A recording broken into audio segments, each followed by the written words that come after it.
So just listen to this, because I've egged it so much that you might fear I've over-egged it, but I don't think I have. I think this is quite brilliant, and it was written in response to our clip, actually, about the weird dislike of Prince Harry and his wife and where it comes from. And a lot of people are unhappy with the observation that her ethnicity is one of the most obvious reasons to distinguish between her and other female members of the royal family. But so the Twitter account is called Royal Suitor, and as with so much online, I don't know what's real and what's not, but the byline on this is RS Lock.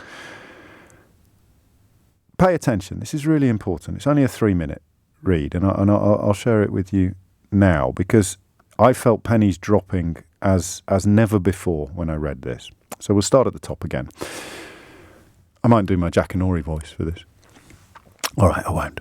Imagine a society founded on a class structure with the brackets white, close brackets, and the brackets are important, British royal family at the top as determined by birth and by blood, right? Don't have to imagine it, that's what we've got. It's not a matter of opinion, that's a matter of historical fact.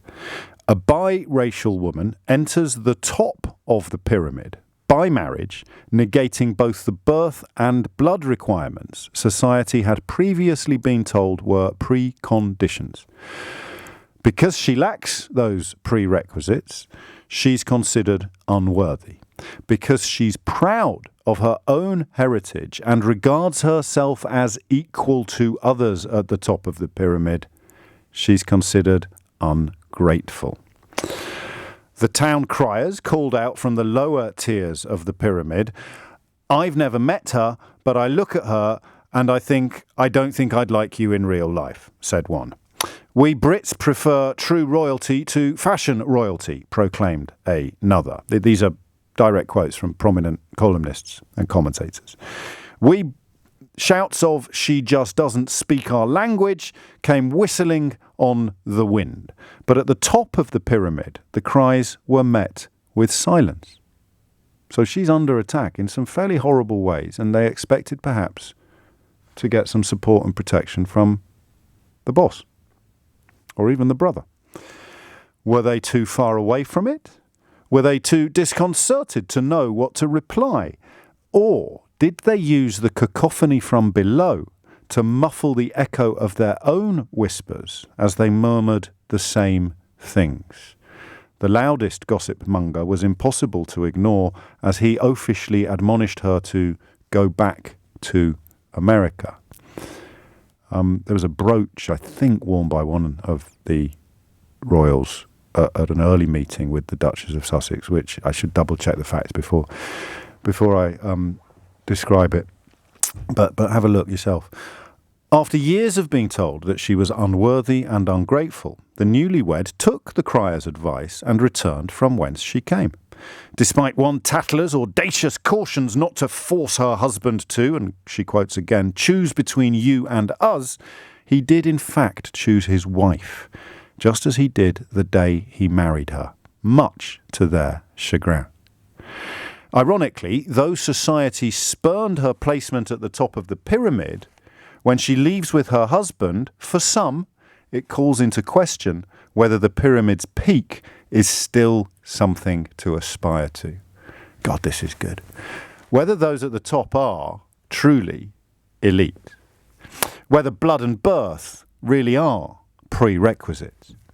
Their departure is considered a rejection of the pyramid as a construct, thus a rejection of the society itself.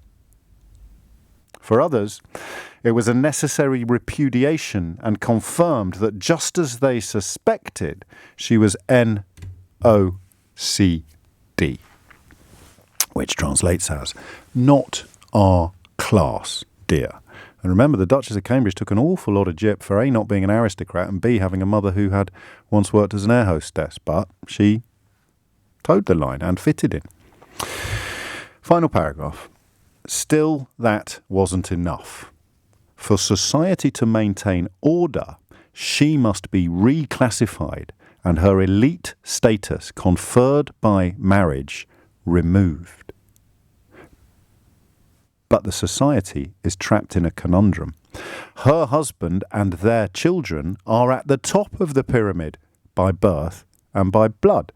Now, I'd remind you, this was written before today's announcements about patronages and honorary military appointments being removed from the Duke and Duchess. Her husband and their children are at the top of the pyramid by birth and by blood.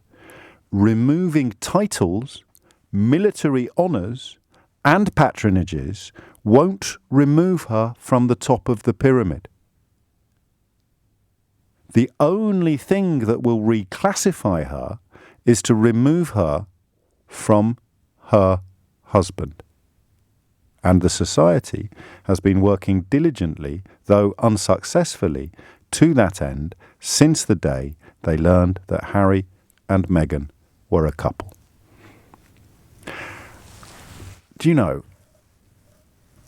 I don't even know the real identity of the person that wrote that, but it seems to me to be the most insightful, informed and plausible explanation of matters royal that I have ever read in my life.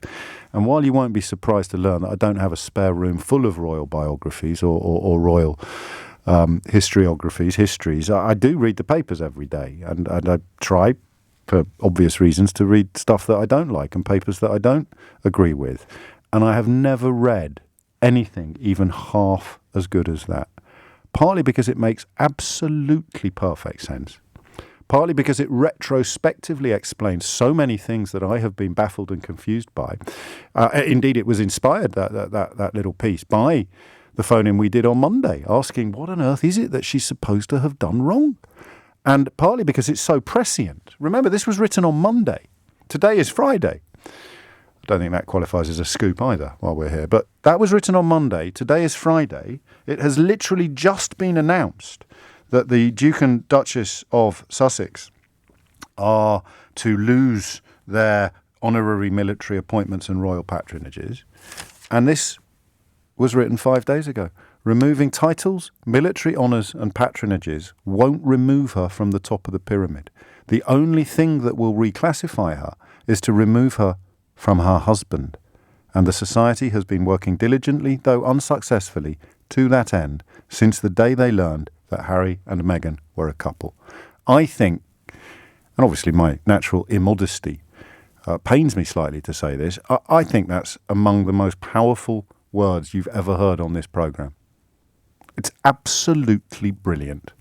And I'm not sure that you can argue with a single syllable of it.